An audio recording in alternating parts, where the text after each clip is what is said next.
suicide, but it holds a reminder of a gruesome local legend.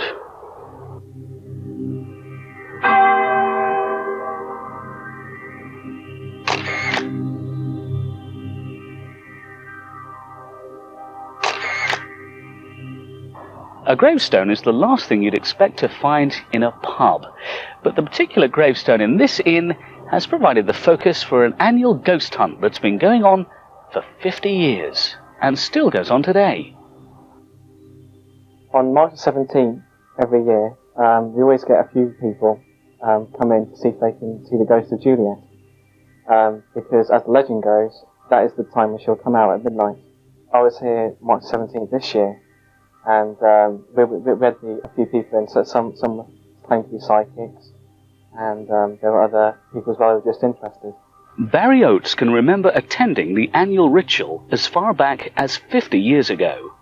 As I remember it, I had a brother who was interested in psychic affairs at that particular time. I was about 12 years old, and he asked me if I'd like to come along. When we came here, there were a lot of things set up. There were infrared cameras, there were lights, there were little wires across the floor for people to trip on and trigger cameras and goodness knows what. The idea being that there was a phenomenon that occurred here every year.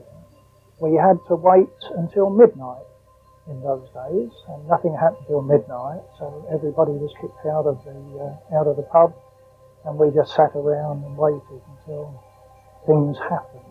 Sometimes you hear odd things like footsteps or clothing. Caroline, our medium, was aware of a spiritual presence within the pub. When I entered the Ferryboat Inn, I asked the young lady if there was a stairway, and she took me round to the stairway, and then I was told by what I was sensing that they didn't want that part of it. They had to come back inside. What is the story behind the spirit of Juliet?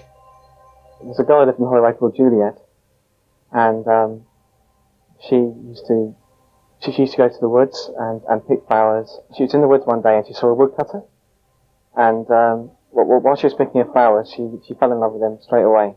But she didn't have the confidence to go up and speak to him. So every day she used to creep up to the woods, and as soon as at the time that he was walking by, she would wait behind the tree and gaze at him. One day she did pluck up the courage to go and see him, and she got a bunch of flowers, went up to see the woodcutter, and confessed her dying love to him. He obviously preferred his beer to his women, and therefore said, "Go home to your mother, I don't want to know anymore." She was absolutely heartbroken by this. She fell down on the wood and cried until nightfall.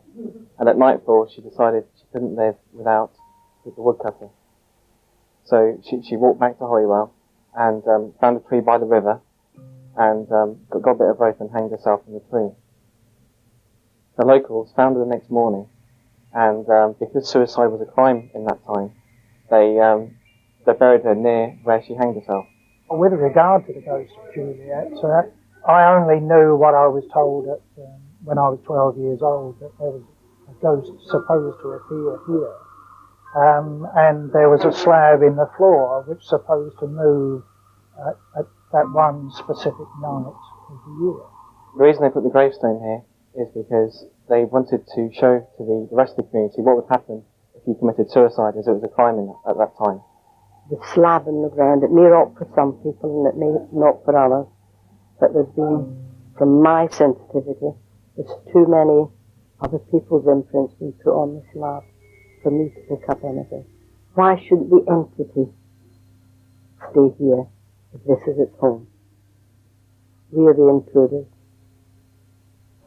The spirit of Juliet and her memories still remain within the walls of the pub, and the story still continues to fascinate.